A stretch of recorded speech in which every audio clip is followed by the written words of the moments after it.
Et la 3D, c'est quoi? De la physique simple ou de la physique plus complexe? Une animation réaliste ou stylisée? Que ce soit pour créer des jeux vidéo ou de la publicité, même du cinéma. La 3D est partout et elle propose une infinité de possibilités. Mais en vrai, j'avais la flemme d'apprendre la 3D, comme tout le monde. Jusqu'à ce que je tombe sur le concours d'Asus ProArt et Atom. Et ouais, bah du coup ça m'a motivé à me lancer dans la 3D. Et ce pour les 30 prochains jours qui suivent. Pour mon idée, j'ai pensé à un Spilopyros. C'est un renard de l'espace. Il est intelligent et malgré sa force, il reste plutôt passif. Son espèce est quasiment en voie d'extinction à cause des humains qui les chassaient pour leur fourrure. Parce qu'elles avaient pour particularité de s'adapter à n'importe quelle saison. Il passait du rouge-orange l'été à bleu l'hiver. Je me suis un peu inspiré des Kitsune, bon en vrai ça se voit tout de suite. Et pour ça j'ai généré une image par IA pour... je suis pas très doué en dessin du coup. Pour les formes et surtout les proportions quoi. J'ai continué en m'aidant de l'IA pour faire des références, que ce soit pour les couleurs, les proportions, corriger certains problèmes. Et finalement...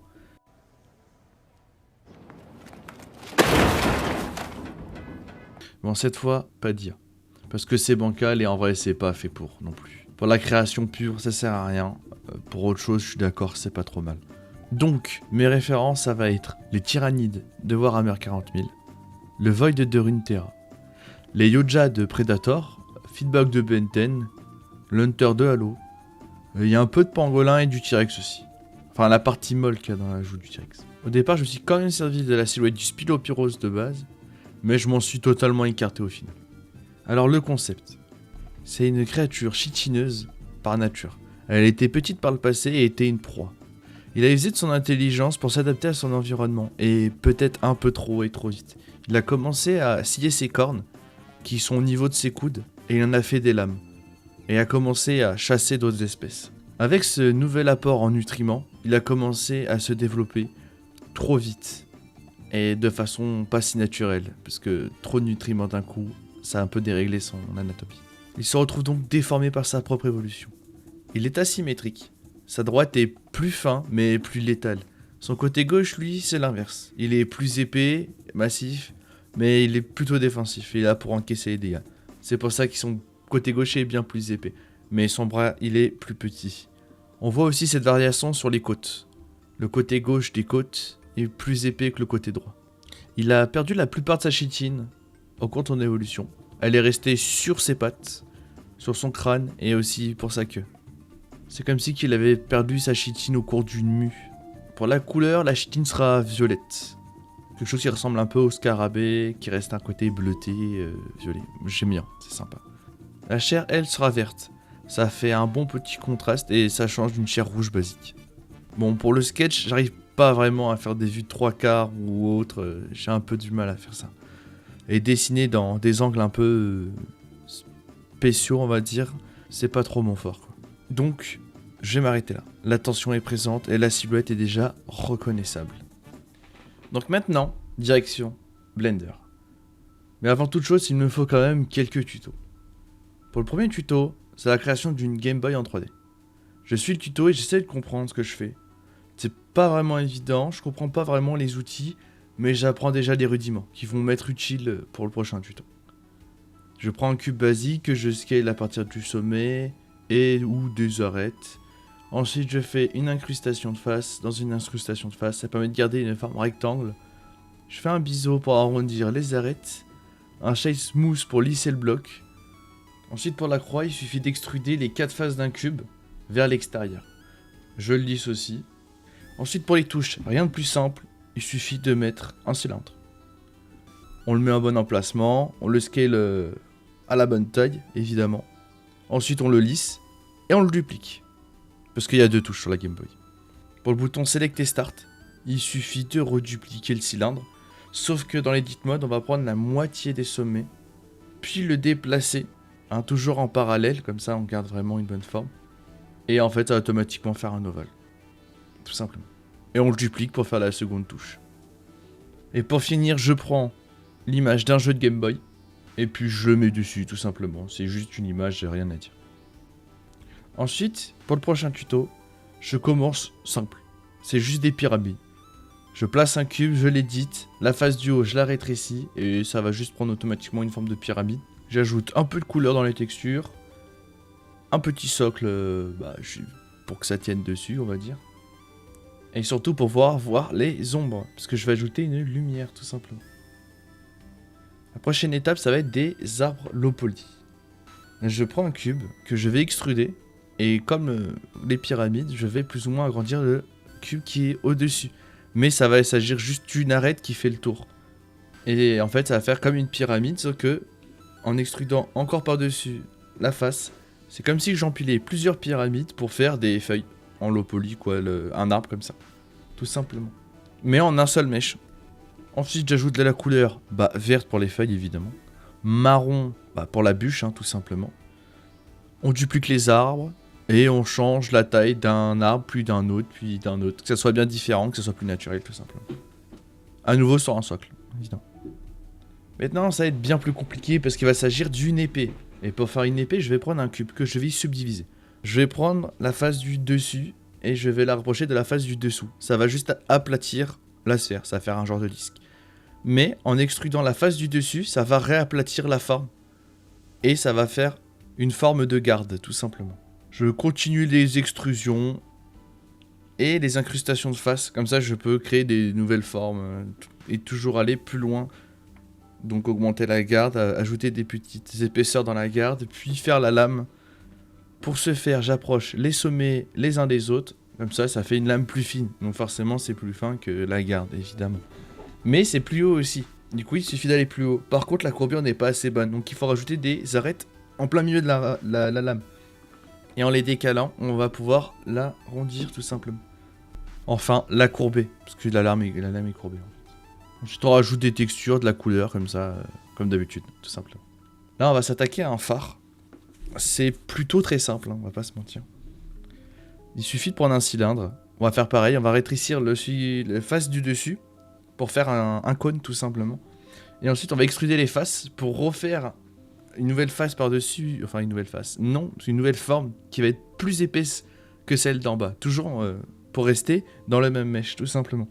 Ensuite je continue les extrusions. Encore et encore. Là j'extrude une face sur deux pour en faire des genres de fenêtres, je sais pas comment ça s'appelle. Et un dernier mèche pour faire le toit. Le plus dur c'est la lumière. J'ai galéré à faire la lumière, j'ai pris beaucoup de temps à comprendre comment ça fonctionne. Et mon mode de rendu il est en Heavy je crois ça s'appelle.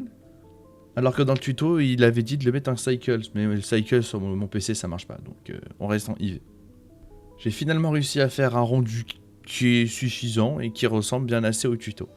Donc maintenant je commence le modding du Drepatyrox. Car oui, c'est le nom de la créature. Pour commencer, j'importe l'image du sketch. Je place un cube que je subdivise, puis j'extrude pour correspondre à l'image. Et ce pour le bras droit et pour le bras gauche. Maintenant je m'attaque aux omoplates. C'est plus compliqué. Mais pour commencer c'est pareil. Je prends un cube, je subdivise, j'extrude, je déforme. À un détail près, cette fois c'est que je dois déformer dans la profondeur, parce que l'omoplate a beaucoup plus de relief que les os du bras. Pour ça, je déplace les sommets en mode edit vers le fond, et ça crée de la profondeur. Et je joue avec l'épaisseur, donc j'écarte plus ou moins les sommets qui sont face à face. C'est assez compliqué, surtout je ne m'y connais pas tant que ça. Du coup, pour m'aider, j'ai pris la référence d'un squelette humain. Enfin, l'omoplate d'un squelette humain, pour être précis. Ensuite, je vais faire l'os qui joue le rôle de clavicule.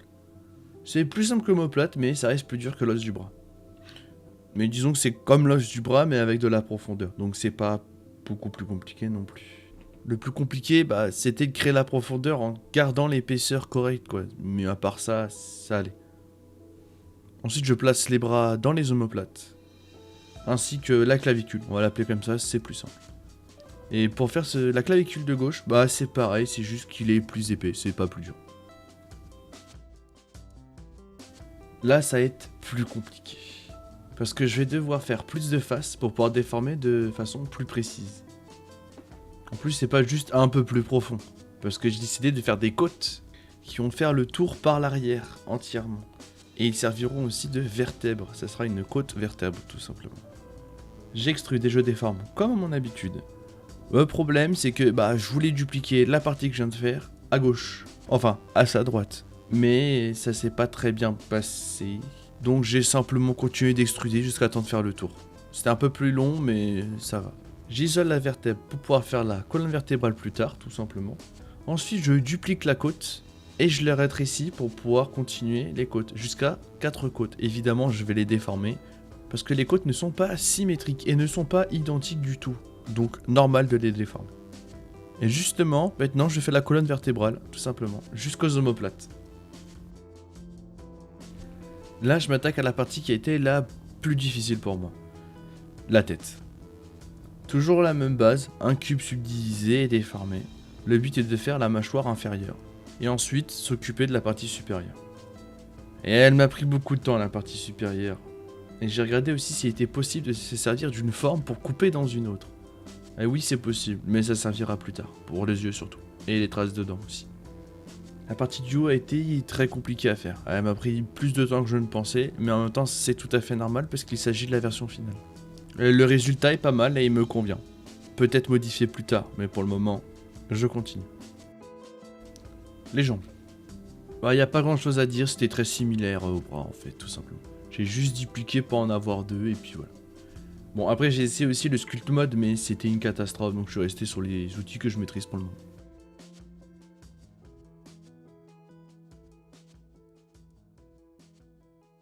Là, je suis parti sur la queue, donc je reviens sur le sketch en Krita.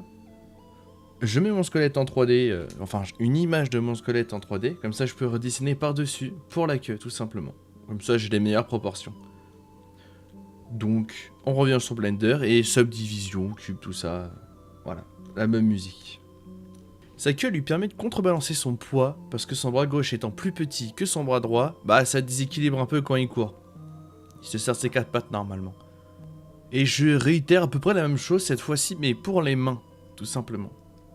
Les mains ont été un peu compliquées à faire, mais ça reste toujours du cube, de la subdivision, etc. En fait, c'est en testant toutes les déformations que j'arrive à trouver ce que je veux. Pas grand-chose à expliquer là-dessus. Maintenant, pour les pieds, je fais à peu près la même chose que pour les mains, parce qu'en fait, je duplique tout simplement les mains. Sauf que je récupère, les mains qui deviennent des pieds, et je déforme pour pouvoir que ça corresponde plus à une forme de pied, d'orteil, tout simplement. Là, je vais m'attaquer à la chair. C'est vraiment très compliqué, j'ai pris un très long moment. J'ai essayé plusieurs façons. J'ai commencé tout de suite par faire, comme d'habitude, un cube, tout simplement. Que je subdivise, tout ça, que je déforme pour que ça ait un peu la forme du muscle. Et cette fois-ci, j'avais besoin du sculpt mode. Et pour ça, j'avais pas trop compris, quoi. Donc je perds beaucoup de temps à tester, à essayer, à regarder quelques tutos. Je me redirige vers le corps, en fait, du coup, pour faire la chair du corps.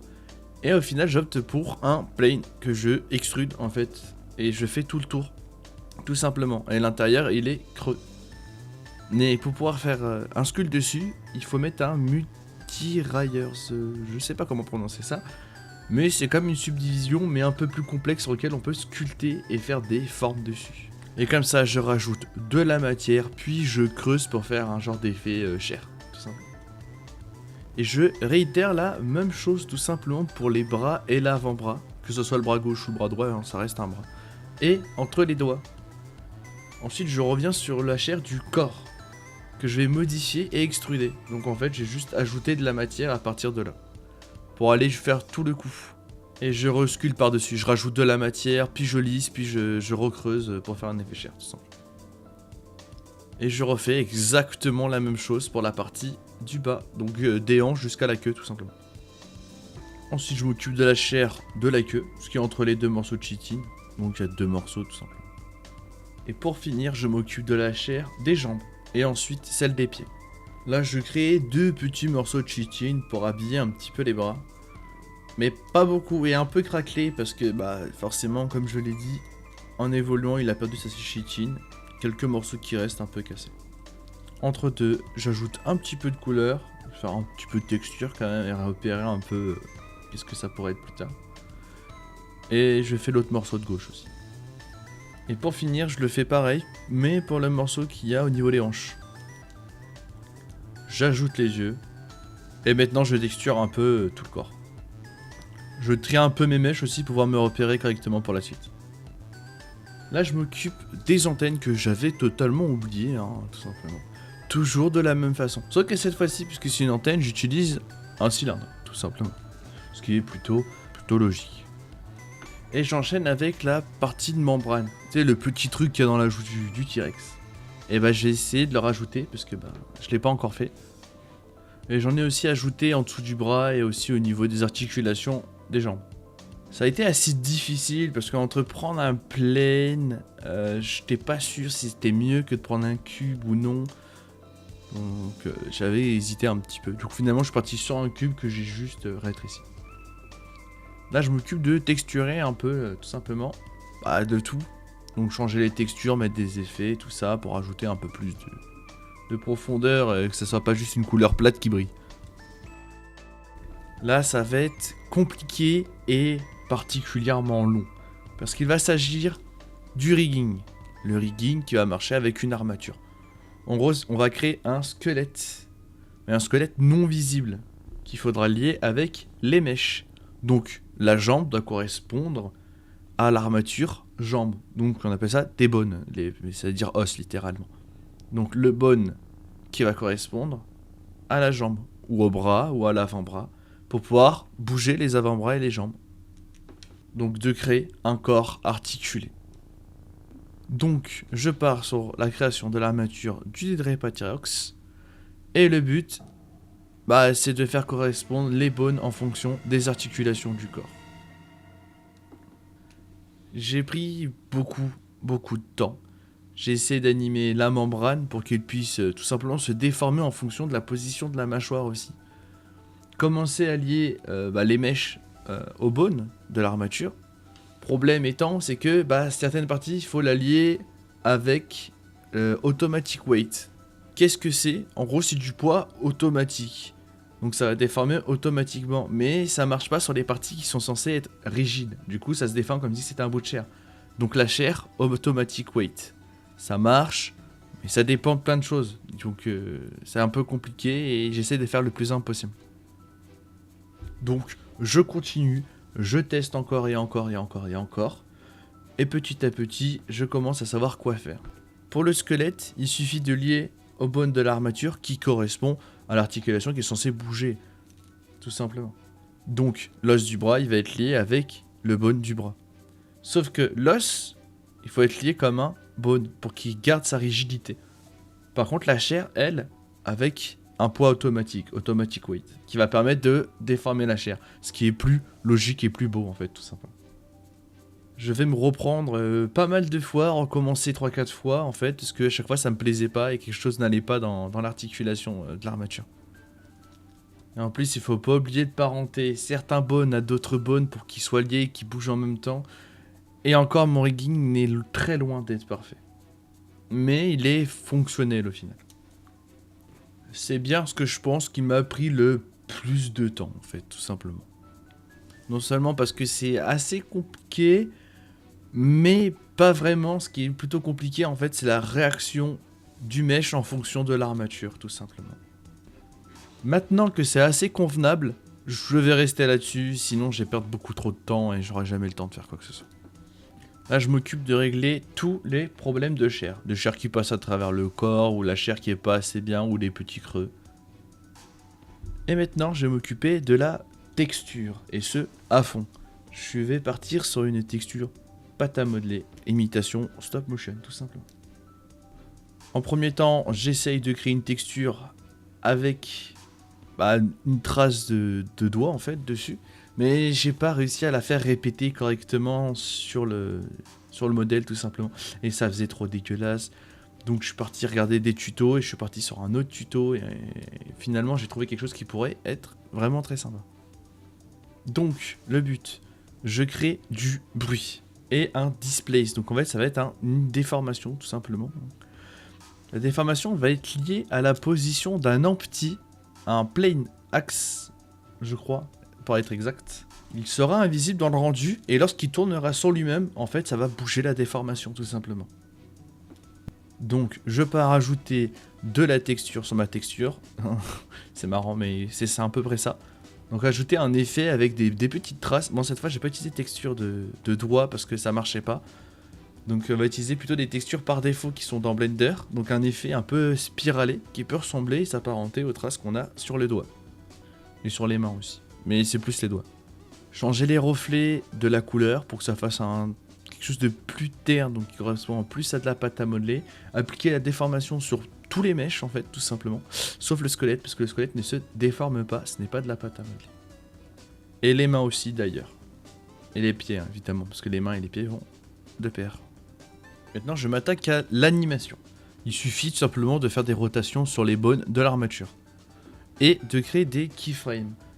En créant une keyframe et une seconde keyframe, et l'animation se lancera automatiquement entre les deux keyframes.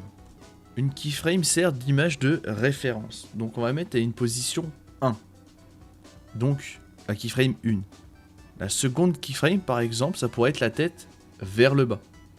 Donc pour faire la transition de la keyframe 1 à la keyframe 2, la tête elle fera tout simplement un mouvement vers le bas.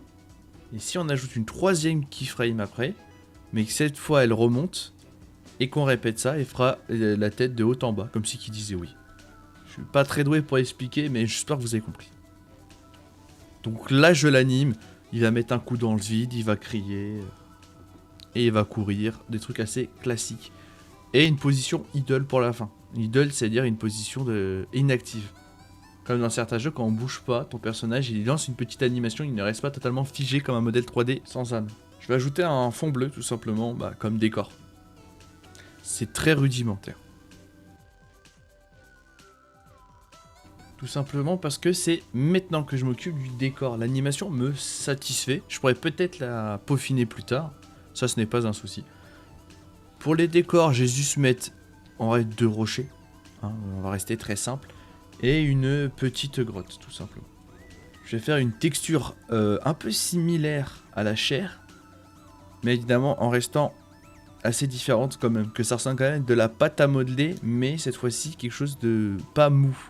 Comme de la pâte à sel par exemple, ou de la pâte Fimo, si vous connaissez. Je cherchais sur internet un modèle 3D d'un appareil photo.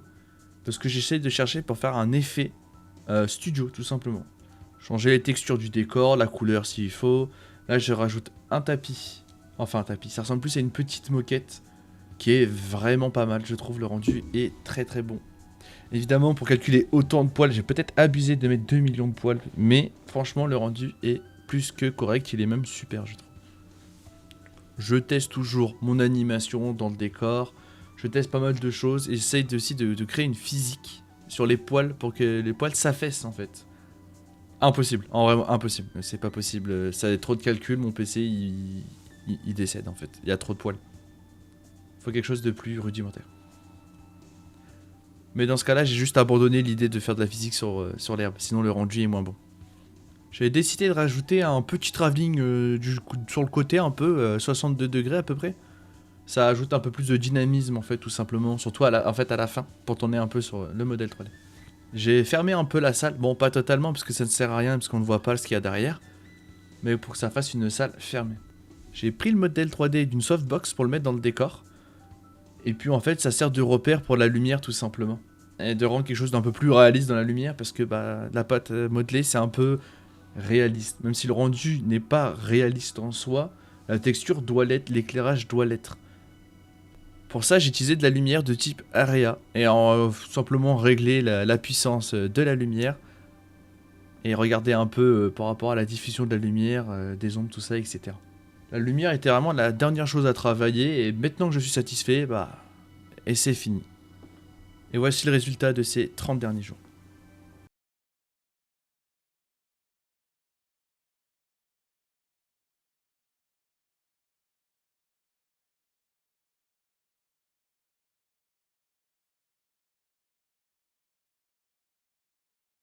Ouais, je sais, c'est pas parfait. Mais franchement, moi je suis content, c'est vraiment pas mal. En plus, j'adore, en vrai, c'est trop bien de faire de la 3D, c'est vraiment super. C'est bien, en vrai, vous devrez essayer quand même.